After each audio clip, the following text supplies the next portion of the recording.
Jump! Go! Welcome to CoxPod, a podcast for coxswains. I'm Anne. I'm Brianna. And I'm Sally, and we are three coxswains with a combined 50 years experience in the seat. We have decided to share our knowledge with coxswains everywhere via this podcast, and ultimately we hope to create a community among our audience where coxswains everywhere can learn from each other. This episode is entitled The Coxswain's Personality. When people tend to think of coxswains, they probably are picturing a certain personality type, and our listeners will know really what that is: a loud, bossy, Napoleonic person who is in charge of the situation no matter what. Even in popular culture, people know that the coxswain is, and I loathe to say this, the little one who sits in the back and says, row, row, row. Yeah, I think that's loathsome for all of us, but very common. I'm sure our audience will relate. And oftentimes, I found that in recruiting scenarios, even people are often looking exclusively for someone who outwardly displays that particular personality type. And I would venture to say, and what we're going to try to argue here, is that narrow-minded focus might actually be a mistake. You could be missing coxswains who would be excellent assets to your team. And this whole day is kind of about talking about personality types and their strengths and weaknesses and what lends itself best to coxing. So let's dive in. Right. And on today's episode, as Brianna has said, we are going to be talking about personalities. And it turns out that the three of us are introverted coxswains. So we three introverted coxswains are going to talk about how we've succeeded in the sport despite not modeling the typical coxswain personality. In the rowing world, there's a lot of value to understanding yourself and understanding others and really getting a grasp about how others perceive you. And one possible way of doing that is to understand your personality type. You want to also be flexible enough to layer on appropriate skills that may not come naturally to you. And I know I've had to do that myself, and we're going to learn a little more about how the others have layered on skills. But these expanded skills will ultimately strengthen your ability to work with the team. In working together over the years, each of us has recognized we have a lot of similarities. As I mentioned, we've found that we're all introverted, and we also have a lot of differences. So let's explore a little bit more about the similarities that we are all intensely introverted. So I learned to cox in a very, very competitive, very, very caustic environment. And one of the things I loved in finding a community with you, Anna and Brianna, was that while we are intensely different people, we are from different generations, we're from different geographical regions. Brianna does this strange science thing, which I don't fully understand, although she has patiently explained to me like a billion times. There are things that unite us, and they're the obvious. We are all generally from the East Coast, we're all within spitting distance of I-95. We're all introverts, we're all women, we're all of European descent, but it's more than that. And the fact that we love the water, and that there's something deeper and more engaging that keeps bringing us back. And I think exploring how Brianna would handle a situation in her very scientific and calculating way, and how Anne would handle a situation in her feeling and calculating way, and how I would just calculate, speaks very much to our differences, but also there's some certain commonalities that keep driving us together. And there's so much I want to learn from the two of you, because how your natural instincts when you approach a situation are not mine.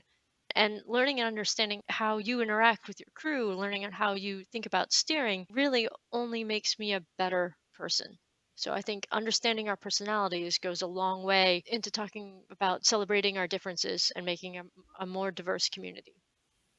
And part of what is going to make us aware of our differences is something like a personality test. And the test that we took, that is kind of forming the foundation of where we're headed for today, is freely available online. It's at 1616 personalities.com, and it will be linked in our show notes. Doesn't require you to log in to take it or anything. You can just go right to the website and answer some questions and learn about your personality type if you've never done so before. We would highly encourage you, if you haven't had the opportunity to do that in the past, to just pause the recording here and come back to the episode after you've had the opportunity to do that. That will enable you to get the most out of what we're talking about today, or save that URL for later. And after you've listened to us talk about our personality types, you can let us know on our Slack channel and on our social media accounts what your type was and kind of how that relates to your strengths and weaknesses as a coxswain in the way that we're going to talk about them. So we encourage you to join the conversation, and we would love to get a diverse array of responses from coxswains out there. Again, we among us have a little bit of diversity, but not all that much. So we would love to hear from you in the audience and learn about that.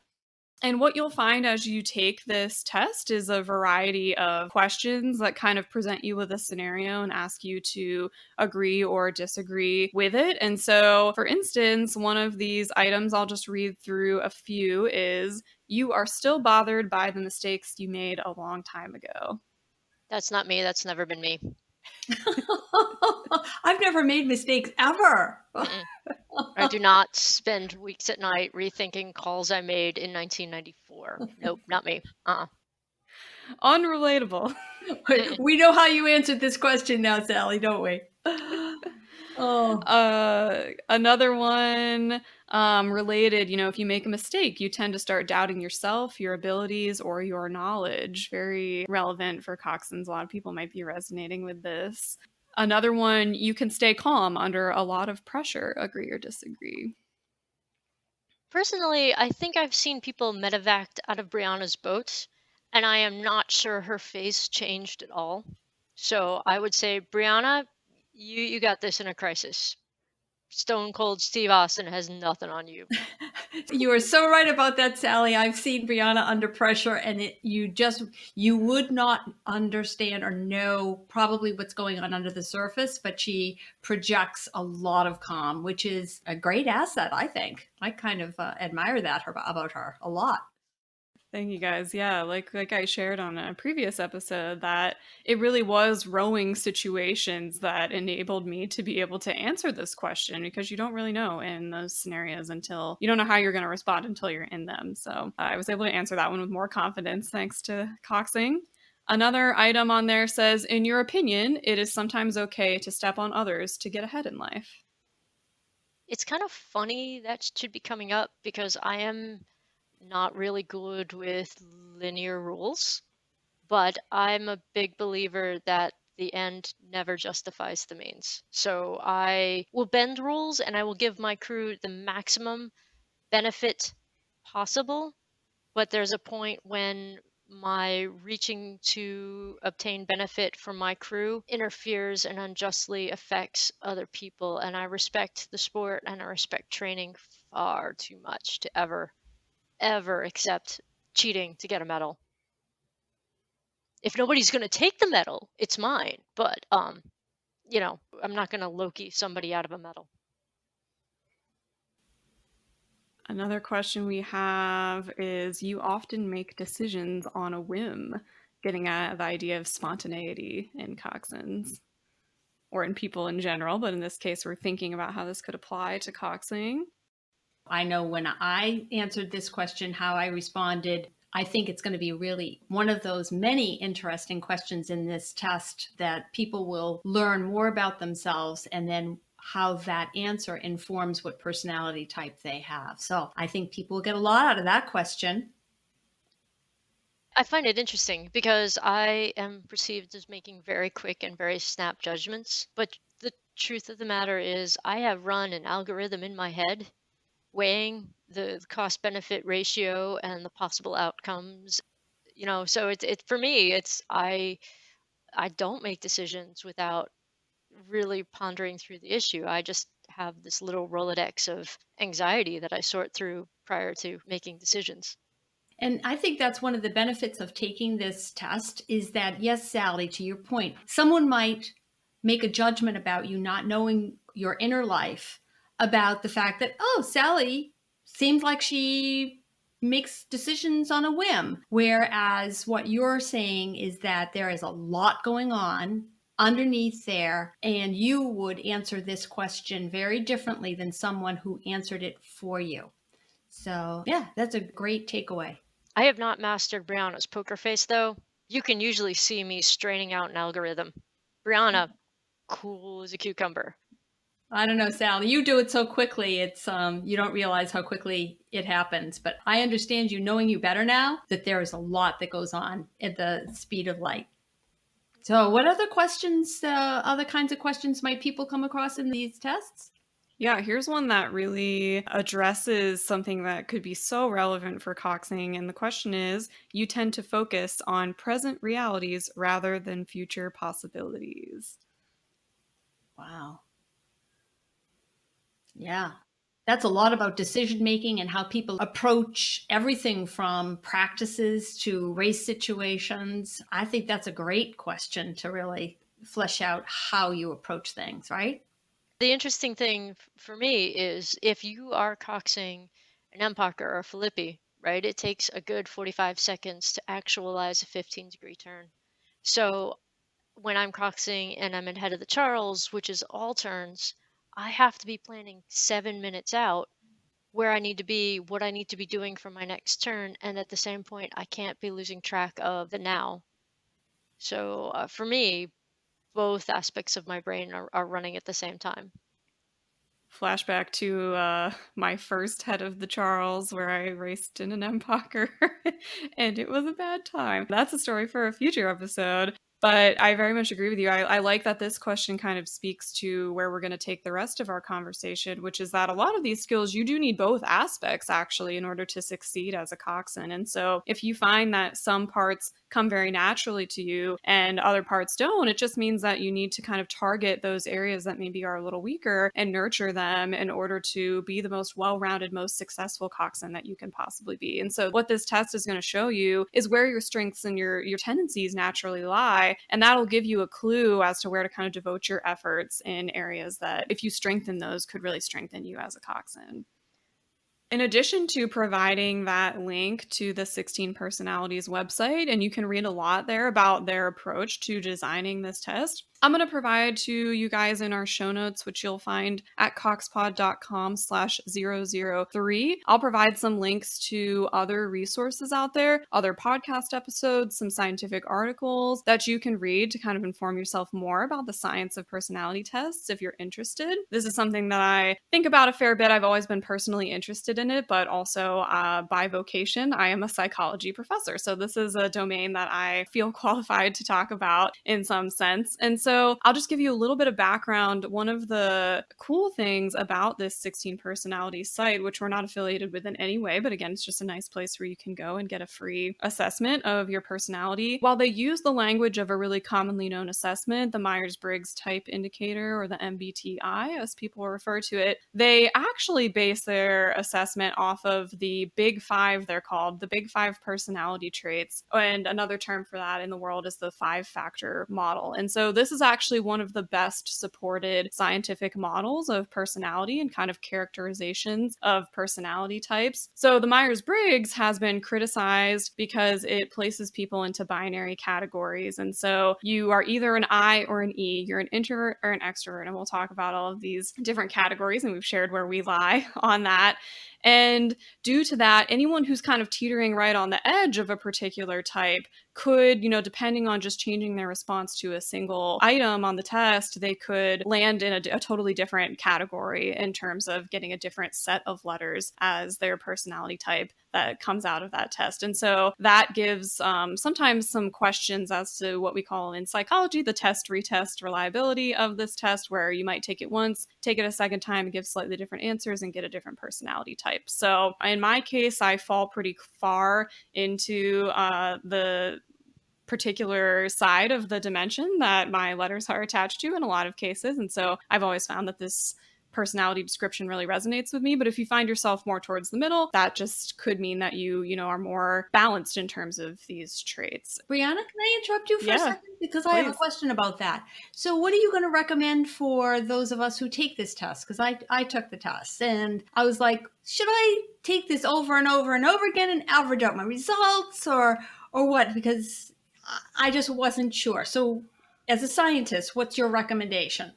I think the best thing to do is just kind of answer the items honestly, and then use what you're going to get out of this test, which is really nice. They've kind of tried to combat that original criticism of being put into a binary category by giving you a percentage output of how far you tip to that particular side of the scale. So my results, for instance, come out as 94% introverted. So there's really no question there. But if you find yourself more towards the middle, for instance, my second letter, which we'll talk about, I'm only 51%, you know, on a range from 0 to 100. So I've just barely crossed over the threshold, which means I am a lot more likely to kind of have the tendencies of both possible aspects. So the nice thing about the Big Five personality traits is that they really are thought of as a spectrum from you know, not adhering to it at all to fully falling into that category. And anyone can fall anywhere in between. And so it is kind of nice that we get cool letter designations that some people recognize offhand and they get really attached to their type, as some of us have been throughout our lives, Sally and I. But that's kind of the best way to interpret it, is to think about where you are on the border of these scales versus the letters perhaps where you are really strongly. Okay. And then you could take it again, you know, there's no harm taking it again. Yeah, no, absolutely not. And it's kind of fun to retake it after some time has passed and see if anything has changed, for sure. Unless you are completely wedded to your designation, and then it becomes a stress thing. Yeah. Oh dear. We don't want some more stress. No. Cool. Thanks. Yeah, absolutely. Great question. The last kind of thing I'll mention just quickly is again what the output. We've been talking about letters, and you know, if you've never taken this before, if you haven't had the chance to look at the site yet, what exactly does this mean? So what the test will spit out as you're answering these questions, like the examples that we gave, is a 5-letter designation that represents your personality type. And so for each of those 5 potential slots, there are 2 options of the type of letter that you could get. So the first one, you're either going to get an I to reflect that you are more introverted, or an E to reflect that you're more extroverted. And that's at this point, that's a pretty culturally well understood dimension, especially in Coxing, I would venture to say. And then the second letter you're going to get is either going to be an S or an N to reflect your openness to experience, is the category of the Big Five that is attached to this. And that most often is interpreted as whether you are a very detail-oriented person in terms of sensing versus intuition is what these stand for, or whether you are kind of more of a big picture person. So we can see both of those being relevant in Coxing as well. You've got to address that sloppy blade work that's going on right now, but you also have to keep your eye on the turn that is 10 minutes in front of you in the race, like Sally said. And then the next dimension kind of it taps onto the idea of agreeableness in the Big Five. And they, you know, for better or for worse, again, you can read on the 16 personality site about how they chose to make these mappings onto the language of prior test. And the T versus F dimension is about thinking or feeling. And the simplest way of referring to that is just whether you're kind of ruled by your head or ruled by your heart. And among our group, we have some differences in that play out in Coxing scenarios in different ways. So some things are really challenging to deal with as a Coxan for me, who is a T, that are not as hard for Anne, who is an F. So that dimension is there. And then second to last, we have the J versus P letter. So you're going to get one of those 2, which this test maps on to the idea of conscientiousness. That's again a kind of culturally understood word. And oftentimes it's interpreted as a J as someone who is very organized and plans ahead. And a P is someone who's a little more spontaneous, for instance. And we can all appreciate that you need both a ton of planning, but also a lot of flexibility and ability to be spontaneous in the Coxswain seat to really be competitive.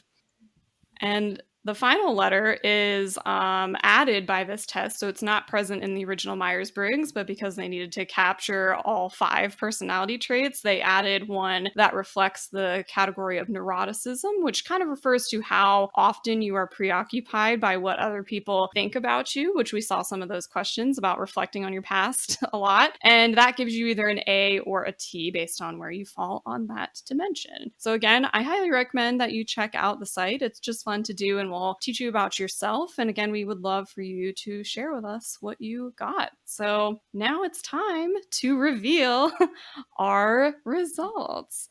And I personally have always been, since I first took the Myers-Briggs when I was 10 years old, an ISTJ, and I get the letter T attached in the 16 personalities. So my full type is an ISTJ T, which is described as a logistician, is their term for that. Oh gosh, that so fits you, Brianna. Oh. Yeah, like Sally, I was a little scared of every time I retake this. I'm always paranoid that I'm going to suddenly answer something differently and get a different type, because this has been so core to my identity for so many years. But luckily this time it panned out as well, so I get to keep that identity. So what is a description? How would you describe your letter configuration? What does it boil down to in real life if people tried to get to know you? Yeah, so I'll read something that we pulled from the web here. An ISTJ is serious and quiet, interested in security and peaceful living, extremely thorough, responsible, and dependable, well-developed powers of concentration. Oh gosh, you have that in spades, yes. Usually interested in supporting and promoting traditions and establishments. Well-organized and hardworking, they work steadily towards identified goals. They can usually accomplish any task once they have set their mind to it. That definitely sounds like someone's describing you, Brianna. Agreed. How about you, Sally? Give us the big reveal. Dun dun dun. So when I'm wrangling, I tend to adopt a persona, and most people think I am this extroverted, touchy-feely person, and I am not. I am INTJ, which basically I believe is the architect. I am an introverted, independent person. I have a high probability of thinking and reasoning and turning ideas and long term visions and making them manifest themselves. Some people say I'm stubborn. I prefer to think I am patient, but that's who I am. I am definitely a INTJ long range thinker. That really rings true to my experience with you, Sally.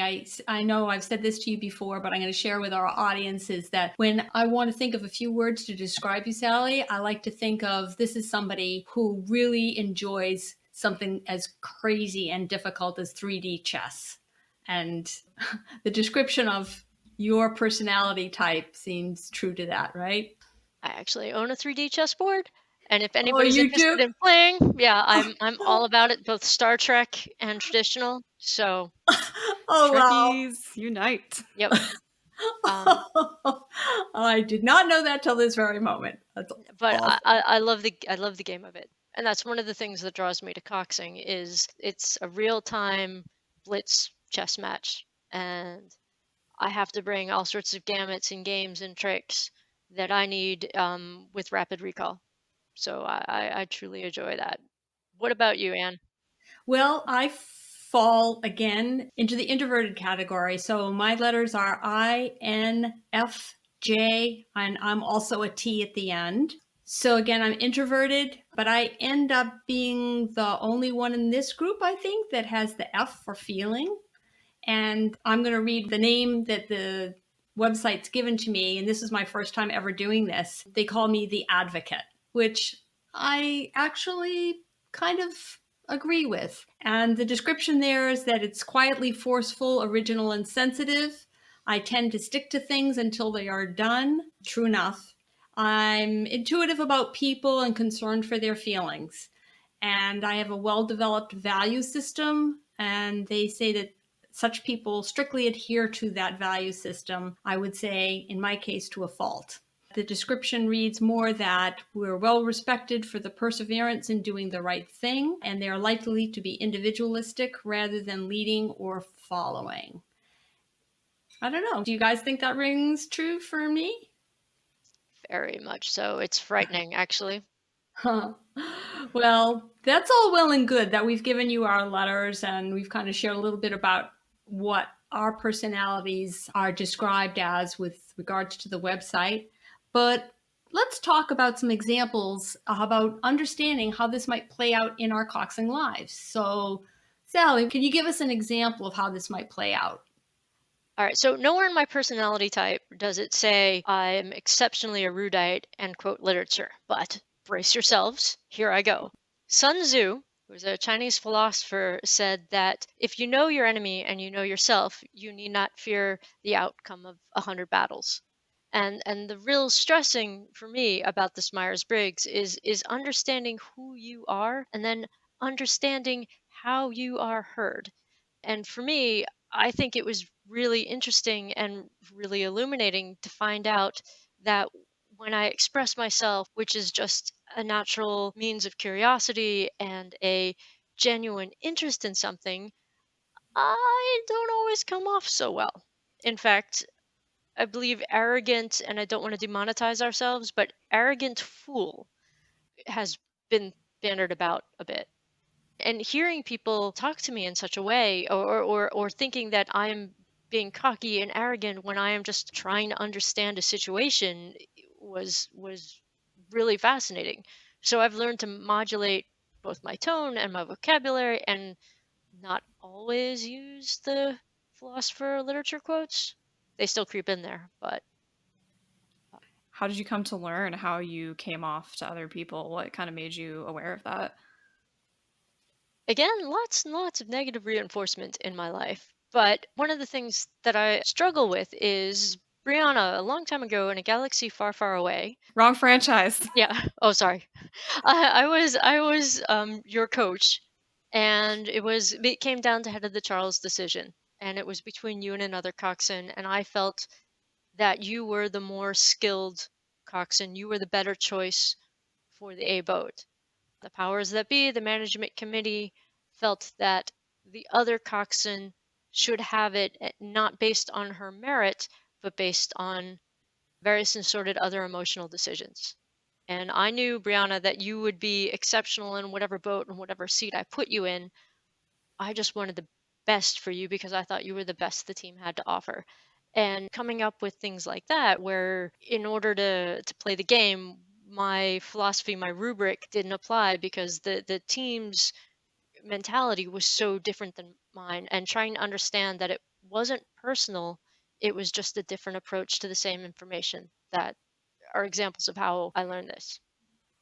That is a really critical point to make, which is that having an understanding of your own personality and also those around you, your coaches and your teammates, that can really help you understand those interactions that may be frustrating, where you maybe don't understand someone's reasoning and it turns out that their value system and kind of what they prioritize and what they are naturally inclined to do is different from yours. And it doesn't make things sting any less when you don't make the boat, but it can help illuminate some of those decisions sometimes. I think that's another reason to motivate why people should care about this. I'm sure there's fodder for this for many multiple episodes to come, and both giving and receiving feedback, but understanding how I communicate and understanding how Anne communicates. It's not wrong, it's just different. So if I understand Anne's feeling tendency versus my thinking tendency, and we're juxtaposed, it's a natural breeding ground for conflict. But understanding where she's coming from and how she's framing the argument, I think mediates a lot of potential problems down the line. I would agree with that, Sally. And not only just respecting the differences, but understanding our own personality types and then what the sort of the opposites of those are can also give us that chance to learn more about those aspects that don't come naturally to ourselves. And we can become stronger and better coxswains and more well-rounded when we consciously make an effort to build up those skills that, again, don't come necessarily naturally to us. You know, the feeling thing, you're improving, and hopefully the thinking thing, I'm improving in that area, in part from interacting with you so much and respecting that difference. So Brianna's strengths are, that she's honest and direct. Sometimes she's a little too honest, but I appreciate that. She's responsible, she's calm, she's practical. All these wonderful things that you want in a coxswain. But some of the weaknesses associated to this personality type is that you're by the book and the rules are the rules. How are we still friends, Brianna? But that, that you're exceptionally judgmental. Like when you are coxing, how do you work with these negative connotations of your personality type? How do you work past them? Yeah, there are some times when this can come into play, and a person with my personality type may need to bite their tongue in the boat a little bit. And for the good of the team culture, some of the scenarios where this has come up maybe is a team, you've coxed a boat and they've finished the race in dead last, and you knew going in that there wasn't a chance to begin with, and you were happy to do it, but you just had a realistic assessment, maybe more so than they did. And then at the end of the race, they get off the water and they ask you, like, so how'd you think that went? Like, I feel like we did pretty well, right? And, sometimes your instinct is to be like, did we have the same race? Like, but that, that isn't the right response in that moment. Or maybe, a coach coming up to you and being like, so how did that piece feel? And, what do you think we could do better? And, it's just, there was no hope for the set at all that practice, no matter what you said. And that is just not the right response in the moment. So sometimes I've had to kind of think about different ways of still positively managing, even if I feel like I have a different expectation or perception of reality, kind of managing the vibe in the boat, if you will. So you can't be honest and direct at all times, but I think there are times when rowers do kind of appreciate that aspect that I bring. And we already kind of talked about being calm, and that is something that I'm grateful to have been able to leverage in a positive way, unbeknownst to me, until I encountered the circumstances. And yeah, kind of being responsible is critical in the coxing world as well. So if that's something that doesn't come naturally to your type, like having it all together with having your equipment ready and having that race plan, then that's an area that can be addressed. So interestingly enough, Brianna, there was this one time Brianna coxed for a master's team, and she showed up, and being Brianna, she took out her notebook and took notes and asked them questions and blah blah blah, and just impressed them. And then a couple weeks later, I had the privilege to cox the same master's team, and they look at me and they look around, they go, Sally, Brianna brought a notebook. So then I spend trying to find a napkin and a pen to, live up to Brianna's standards. But it was a good lesson in setting expectations. It was definitely a skill set. I wouldn't have thought to bring a notebook. So I now know, bring a notebook. Don't be outshone by Brianna. Well, Sally, your type does have a lot of its own strengths. Among those are that you have a quick, imaginative, and strategic mind, as the site calls it. You have high self-confidence, or at least you are able to put out there the impression that you have it. The T letter maybe indicates that's not true inside all the time. You are independent and decisive, and a jack of all trades. And if you have ever met Sally, that is really going to resonate. If you find her at a regatta, in any given second, she might be running around trying to find the right type of nut to fix a rigger on a boat brand that no one has ever heard of and doesn't exist anymore. She might be eloquently quoting Shakespeare as she crosses the line, or she might be finagling 5 or 6 different teams to figure out how she's going to get 25 different boats on a trailer that only has 16 spots across the entire country in the next 2 days. So that's Sally, just rocking the INTJ. That's absolutely true. And all the time she had to change her uniform. And so she could be doing all those things while she's in the middle of putting on the correct uniform for the next race, and back and forth. Sally, it's quite something to watch you in action. And jack of all trades, I think, and master of many. I'm going to add that. Not just jack of all trades, but master of many. A lot of smoke and mirrors, y'all. A lot of smoke and mirrors. That's your type talking. It's working for you and your crews, right? I hope so. Oh my gosh. Sally, though, sometimes, we all have weaknesses, even you maybe. And so, according to the personality types, they're saying that sometimes you can be loath to work in highly structured environments. So, what do you think about that? And then I have one follow up after that. I think anyone who has met me knows that that is a painfully obvious statement. If I don't understand a rule, I am not terribly willing to follow it. I will, again, safety. Please, for those who are just hearing me for the first time or just meet me occasionally, please know that safety of my crew and safety of the equipment is always my first priority. And then comes fairness, and then comes fun. So while I do make these flippant decisions and I take liberal use of rules, like the speed limit is a suggestion. I really do believe I try to respect the fact that there are some things in the interest of fairness that I won't do, no matter like, again, the end doesn't justify the means. But yeah, Right. I do have a tough time. Well, we have to do this. We have to wear blue shirts on Tuesday. Well, Yeah. why? You give me a reason why, maybe I'll do it, but I'm not just going to do it because you tell me to do it. And I'll never wear a bow. Like, bows in the hair for freshman girls. Why? Why? That doesn't make sense to me.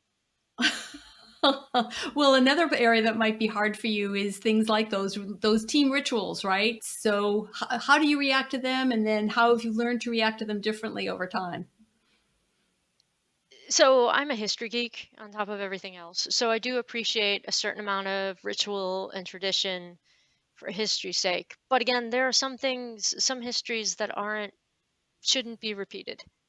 And I like a tradition that empowers everybody and feels good and unifies us to a common cause. If it's a tradition that we're just doing to do, and it's just part of the show, I am less likely to do it. But I do appreciate that there are some personality types and there are some people who really, really need the hug it out and the fist bump for the gold or whatever. I am not a fist bump for gold, but if you need me to, I will. I still not really going to be big on the bows, so let's not do bows. All right. That's something important for coxswains to reflect on as well. If you're identifying with what Sally's been saying here, since you are often in the place of being a participant in those sort of team rituals, if you don't personally buy into them, it could be worthwhile to do so in the moment for the purposes of kind of bonding with your team. And those are people that, the day after that silly team dinner with the fist bumping and the bows, you guys all have to get in a boat together and they have to trust you when you call that final 10, and as you approach the line. And so that's something, again, that I hope coxswains are kind of thinking about as we talk during this episode. I completely agree with you, Brianna. And this is the part where we can say, let's acknowledge, and in this case, we're talking about these personality traits. Let's acknowledge the ones that seem to come to us naturally, the areas we live in or would prefer to live in moment after moment. However, in order to be effective coxswains and to grow as people, we need to consider the bigger picture and begin to embrace some of those personality qualities that might be foreign or even, kind of grating to us, but over time they have a bigger value, and we can either adopt them, just by putting them on for a while, or we can actually, over time, we might end up enjoying some of them, and they might begin to become more natural so that we're better well-rounded coxswains. But sometimes there are painful lessons that we have to have in order to move us from point A to point B, right? Actually, Anne, I always have been very grateful for your consult on some of these issues. I mean, I have found you, and your personality type has you being exceptionally insightful, and you have had the ability to alert me to some more subtle emotional and personality problems on a team before they've come to fruition. And things like, yo, Sal, we got a fist bump this one. Again, while I'm being authentic to my true self, I can participate, but it doesn't always fit. And I'm really grateful when you go, hey, Sal, by the way, they need you to do some of this kumbaya stuff. And I am very grateful that you have led me very patiently at times and repeatedly most times to being able to participate in some things for the betterment of the team. I mean, what your personality type is kind of interesting, and like Brianna, one of the characteristics is that you lack an ability to change or adaptability to change, which again, the fact that you and Brianna are still talking to me is astounding. Because the only thing constant in my head is the fact that I've changed my mind. And I really would very curious how that and your sensitivity and being such a private person really works for you as a coxswain. Well, I don't think they do work for me very well as a coxswain. And that's why I really accept the fact that these are weaknesses and areas that I need to grow in. And they are very counter to my natural personality. And so I have to consciously accept the fact that you like change and you are very comfortable with it. And I appreciate that what you've done is given me some moments to pause. You don't anymore require me to accept it immediately. You have recognized that I need to pause and keep my mouth shut and say, absolutely no way. I will pause and say, Sally's come up with this plan, or another person has come up with another way of approaching it. Hey, pause for a moment and really try to say, that might work. I sort of ease into it, say, that could work. That might work. Hey, it will work in this situation. So it is a weakness, but I am working on it as almost every day. And in terms of being perfectionistic is another characteristic that it doesn't serve well, because things are never going to be perfect. And I don't ever like to say that it's good enough, but I want to say it's as good as I can make it at this particular moment. Again, holding out the golden goose at the end, saying, yes, if I keep working at it day after day, maybe one day it will be perfect. I can't quite give that up yet, but I'm working on it. So I think that, understanding that there are all of these different situations that our personalities are going to encounter, and they will happen. As coxswains, things are going to be different and make us uncomfortable. Let's just maybe talk about our various personalities and how they would cause us to react in the face of some really common situations. Brianna, what about you? Anything come to mind? Sure does. Yeah, one thing that has just always been really challenging for me is those times when rowers make outward displays of negative emotions in particular. So everyone can commiserate at the end of a race when we're whooping together because we pulled it off and we got that medal. But I'm talking about kind of those more subtle times, like you're coxing an 8, and then this has happened to me. You look up and stroke seat just has tears streaming down their face, and they're still rowing, and they're, everything seems normal from the look of their stroke. And so you now or I in this situation am in this very intimate position where only I can see what this rower is experiencing, and I'm always stuck. Like, do I respond in my T side, if we're going to continue this theme of personality types, really is unsure what to do? Do I comfort them? And I usually end up in the situation of just kind of quietly acknowledging, but also not really responding in any way. And it has stymied me every time that it happens. And it happens a lot more than people think. Yes, it does, right? It happens a lot more than people think. And for various reasons, and I appreciate it. But I, like Brianna, I'm like, oh my God, they're leaking. Why are they leaking? They're leaking for a reason. Something's wrong. Something's wrong. We should fix this. We need what they're leaking. Why are they leaking? So you reflect your personality type so much that I'm the only F in this group, right? Yeah. The things that are going to come so easily for the two of you, this is like, oh, okay, no problem. I can handle this most of the time. And the first thing, that I'm going to make a suggestion here. The first thing is that most of the time, you know your crews. You know those individuals. So, for example, if you ever see me crying, the best response to you seeing me crying is to turn the other way and pretend you never saw it happen, because it's hugely embarrassing to me. But there are other people that you know that they tend to be more emotionally, they have emotional displays. So in those cases, all you need to do is just cover your mic for a second and just look up at the person or whatever and say, I've got you. I'll follow up with you later. And then put your mic back on and carry on. Y'all, for the record, if you see me crying, 911. Okay? Exactly. Something has gone very wrong very quickly. 911. We promise. So what other circumstances or situations that happen a lot of the time can you give us an example perhaps, and then like how you would handle it based on your personality type? So one of the things I do, and it's interesting because I get mistaken for an F all the time. And the truth of the matter is I am not an F. I am a well-schooled person. So when we have the boat meeting, and especially with a pickup crew, a crew that I don't know that very well, I'm watching them. I'm listening to them. And to me, it's much more than tell me what to say, tell me the starting sequence, tell me. I'm watching them. Who's nervous? Who's confident? Who's tired? Who's aggravated? And to me, I mean, again, it's an algorithm. I am looking at how they are carrying themselves, and that tells me how I need to cox them later in the race.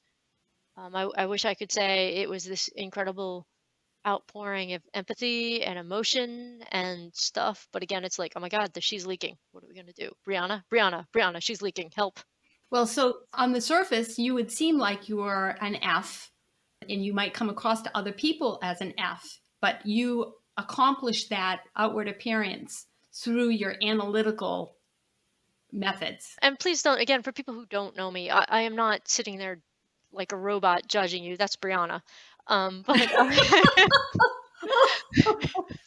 I am evaluating. I am not really good with emotions. So I have a very learned and practiced way of dealing with it. I'm not negating your emotions. I'm not making fun of your emotions. No, I don't mean that. And by the way, we're all Jays, so we all have that little judgmental thing going on. Truth be told. Truth. Yes. So what about you guys? Like, how about when you feel there is a last minute change? How do you guys handle it? Since change is not anything that y'all are very comfortable with. I read about that. How do you handle with a last minute lineup change or regatta change or? Yeah, that used to be one that would absolutely drive me up the wall. And I think if there are any listeners who kind of identified with the earlier conversation about that, then this could be you too. And your test results might reveal that. And the idea of a lineup getting changed at the race course, or something about the plan being different, the boat brand that you're going to use, suddenly your coach decides that they are renting a different one. All of those things were really challenging for me to confront, because I like to plan and kind of see all those details and have just a vision for how everything is going to go and have accounted for all of those possibilities. And then something new gets thrown into the works and I am just lost. And I think what really helped me to get over that was increasing the breadth of experiences that I had as a coxswain. So those scenarios were very frustrating initially, and now I'm able to roll with the punches a little more, even if it's uncomfortable and even if I'll challenge sometimes, because I have just had so many races that are all just full of changes at the last minute. I hop in the boat on the dock and I have to ask them when the race time is and who they are, because it's just that boat needed a coxswain in that moment. And I'm able to serve them without kind of, overshadowing the whole thing with my frustration about the changes. So really it was just being thrown into all of these circumstances, which any coxswain listening can have those experiences, just being at regattas, and our skills are really in demand. And so you have the opportunity to be in boats outside of your home team and really seek those out. They can kind of give you, especially if this is an issue for you, what I'm talking about here, they can give you more adaptability in different scenarios. And what would you say, again, because you are sensitive, that feeling emotion, I don't want to say crap, but that feeling side Thanks, of you. Sally. Yeah, I'm really trying here. Okay, I'm trying. This is meh. Um, so how would you handle it if you feel that you're being ignored by a rower? Well, you're touching on a very tender spot for me. And by this, I don't mean somebody that's trying to make a change and can't make a change for whatever reason, or they just haven't reached that change yet. I have been in circumstances where people have deliberately ignored what I'm asking them to do. And it's an area for additional growth on my part, but my first reaction is intense anger. I feel very disrespected and invisible, and I don't like that feeling at all. So I'd love to take some guidance from either one of you about how to better respond to that. See, as a tactician, I'm always thinking there's another gambit. If it is truly that they don't value what you say, it's for me, it'd be reframing the argument to making sure I am saying something that they deem a value. Or I would be trying to evaluate, they don't hear me when I am talking emotions. Would they hear me if I talk linear facts? So I see it as a game of how am I communicating and how are they choosing to hear? And sometimes there are people who choose not to hear you, like, no matter how wise and incredibly pithy the words that come. It's, I've got 8.5 minutes to try to figure out how to communicate to you. And for me, I love the game of it. And I love having to work to get respect. So the fact that I walk in a boat and you don't see me as much initially is okay by me. I'm hoping that by the end of the piece, by the end of the practice, you see me as bringing value add. Right. Well, I appreciate that, and I'm going to give that a lot of thought. Thank you. Are there situations for you, Brianna, that are easy because of your personality type, or some that are challenging, another one that is challenging for you based on your type? Ooh, that's a great question. I have found, really since I started, that the parts of coxing that came most naturally to me were technique and really dealing with that puzzle of like, okay, I have 8 blades in front of me, and the blades movement is reflecting the movement of a body, which is controlled by the mind of a person, and there's 8 individuals in there, and just cleaning up each little tiny thing, like this person's rolling up late. Okay, we fix that. Now that's caused us to rush. Let's fix that. And I really enjoyed that part, but again, it's where the kind of emotions come in, where I'm challenged. So I might spend an entire practice, for instance, and even I'm getting frustrated internally trying to fix the set in the boat. Like, I can tell that it's off. I know the rowers can tell that it's off. And I'm spending the whole time trying every call in my repertoire. Like, it wasn't that. Okay. I told him to set up. Okay. It wasn't that. We've worked on handle heights for a minute. It wasn't that. And that circumstance is challenging, but a challenge that I enjoy. And then what really compounds it for me is when there's a rower from the back of the boat in the middle of a piece who just pipes up out of nowhere, "Can we please fix the set?" And I just Really good idea. Thank you. We had no idea that was happening. Right. Brilliant, insightful. Thank you so very much for your input. But Sally, would you say that out loud? Occasionally, yes. Again, a personality type. See, there's the difference between us. Yeah, in those situations, I'm often just silent. Like, I don't react, but I worry, and when I don't, I'm losing control a little bit, And some coxswains I know could shut that down right away, and it would fit their style to just be like, "Shut up, I'm in charge." But that really isn't how I roll, and so again, another situation that really gets me every time, and I've not mastered how to fix it. Interestingly enough, shut up and just telling them to silence isn't how I'd handle it either. I'd be the one diffusing it. I would be making a joke out of it. I would be quoting Monty Python or something. Just because that is, that is a conflict, that is a problem, that is a sticking point. The logician in me is trying to make it work. And to make it work, you kind of have to hear them, you acknowledge them. But if I reference the Black Knight from Monty Python and the Holy Grail, it kind of diffuses the situation a little bit. I think there's a time and a place for those, explicitives, but I tend not to gravitate toward them. But I would be one like, jolly good idea. Thank you so very much. Had no idea. Ladies and gentlemen, we have a set issue. Brilliant 3-seat. Brilliant. So grateful. Thank you very much. Ladies and gentlemen, let's try to focus on set for 3-seat now, shall we? And 3-seat might not talk to me after practice, but worth it. That's awesome, Sally. Yeah, no, It's better than some of the things I would come up with.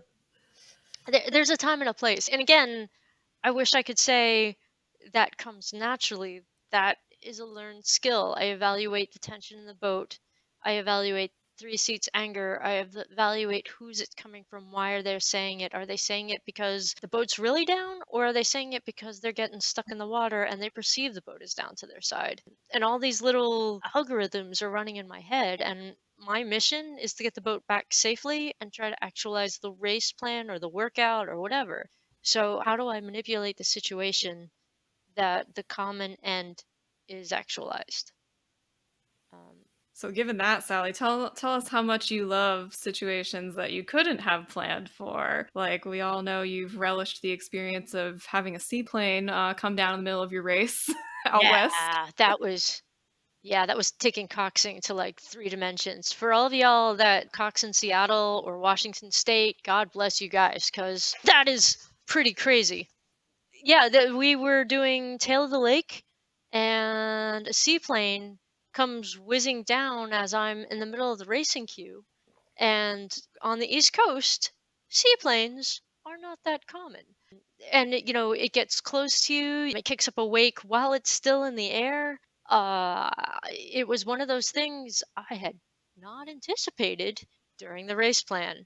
I was able to adapt, possibly with slightly more colorful language than I would have appreciated. Not that I'm rethinking my behavior in that day at all. Not a turbulent personality type, not even a little. It's like all of a sudden this wake comes. I mean, I have been in situations where literally a submarine goes by and this giant wake that if it was a boat, I can see the wake that's coming from a boat because I can see the boat. But the wake from a submarine caught me a little off guard because you can see it coming. I may have thought I was hallucinating a little bit, but I want to hear from our audience how many other coxswains have ever been waked by a submarine. And we will give you a shout out if it's for real, right? Anybody who coxes out at Port Townsend and the San Juans and the Upper Peninsula out there, come and tell us. We want to hear more about it. But that's awesome, Sally. Did not anticipate that one. Wow. I think we've covered a lot of great scenarios here, some more relatable than others maybe. And I know you're probably listening and thinking, maybe there are things that are resonating that are really challenging for you, or maybe you have the perfect answer to when a rower cries in the boat, in which case please tweet me or something. Please. Please email me. So we would just love to hear, continue the conversation, please, on our Slack channel and elsewhere on the internet where you can find us, and just let us know what is resonating from this episode. And that's another chance for us to all learn from each other. So to kind of bring it back to our purpose for today and why we're making an episode like this, an uncommonly addressed coxing topic, I would venture to say, what we've been saying is that one of the advantages of knowing about your personality type is that once you have a sense of which things come easily versus what's challenging, you can kind of mitigate those challenges, which is all in the service, again, of being the best coxswain that you can possibly be, no matter what boat that you're jumping into in a given time. Exactly, Brianna. It's that we've acknowledged the fact that there's this stereotype out there, and we've shared about the fact that one of the things the three of us have in common is that we're all introverts. And therefore, some people might say being an introvert is a real disadvantage. Well, what we've talked about is that there are ways of building additional skills and also celebrating the skills that come naturally to us. And as introverts, we've had a lot of conversations among the three of us, and it's something that, because we are so fascinated by this topic, we do hope to explore it in a future episode. So stay tuned for that one. Absolutely. And for today, we are nearing the end of this particular episode. And as we hope to do on many of our future episodes, we don't want to close before kind of touching on how what we've shared today can impact the other constituents in the rowing community. And so we have a couple of takeaways for coaches and for rowers, and then we'll bring it back home for our Coxswain listeners before we close. I had the very great privilege of, I'll pretend to say, coaching both of you, but really it was working with you. And one of the hardest things for me as a coxswain to do was hear how you would say something, Anne, or hear how you would phrase something, Brianna, and recognize just because it wasn't what I would say didn't make it wrong. It was just different. It was a different flavor, a different characteristic, and acknowledging there are things that I think I do that motivate my crew. I can quote Caesar crossing the Rubicon or Richard III's speech or something like that. And Brianna literally just rolled her eyes. Literally, guys, you can't see this, but Brianna rolled her eyes. And trying to make Brianna do this stuff is just wrong.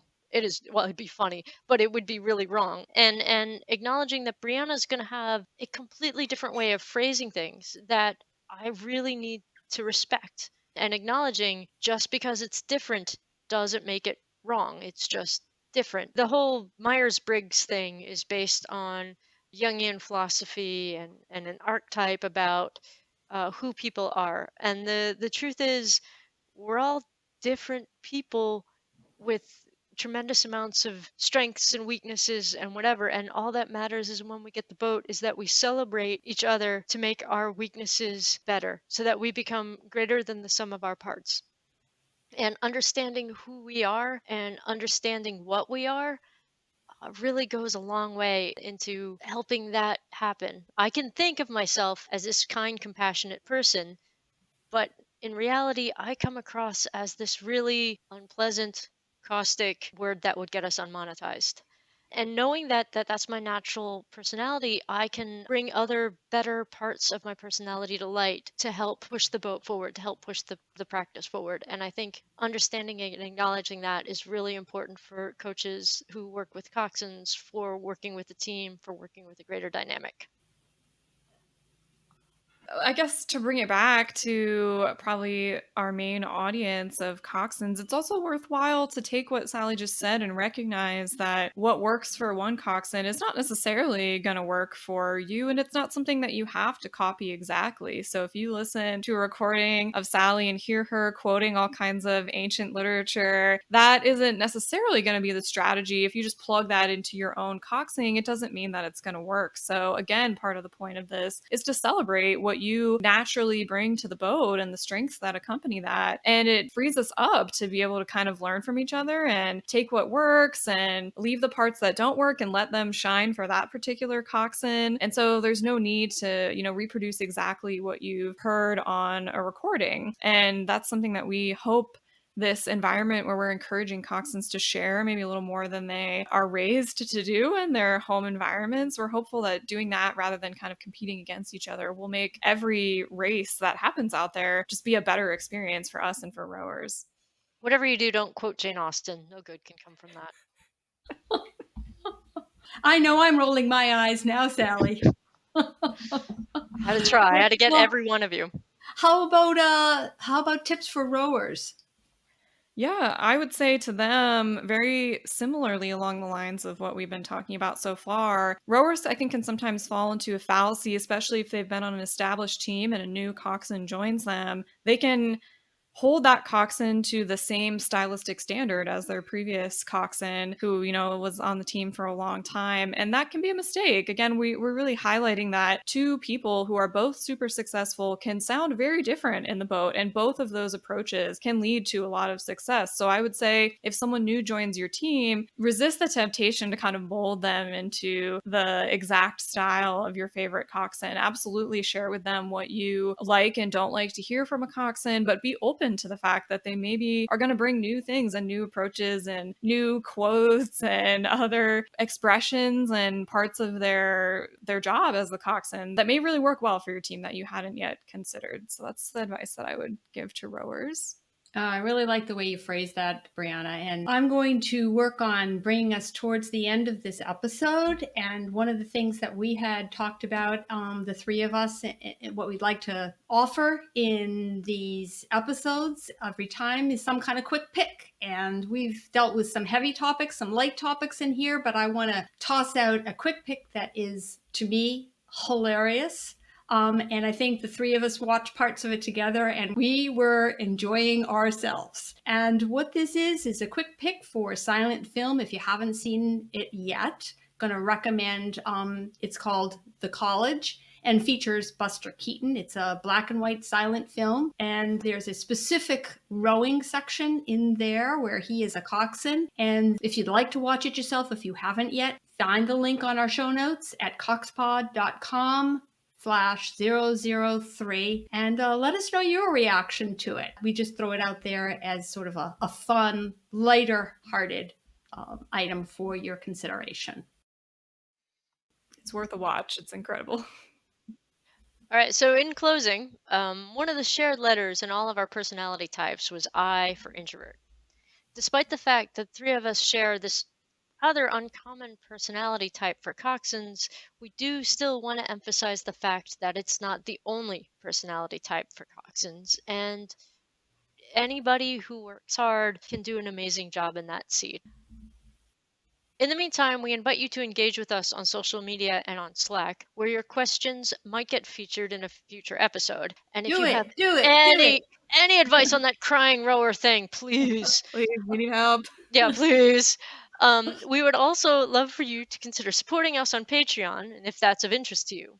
For our patrons, we'll be offering early access to upcoming episodes and the chance to have input on what we talk about on future episodes. Brianna is promising a blooper reel. I'm not sure I gave consent to that, but we'll talk about that later. Yeah. Or Sally's going to do a dramatic reading of some literature. Oh boy. All kinds of things for you on the Patreon. Once more into the breach, my friends, once more. Anyhow, you know what? I think we should end it there. Until next time, I'm Sally. I'm Brianna. And I'm Anne, signing off for now.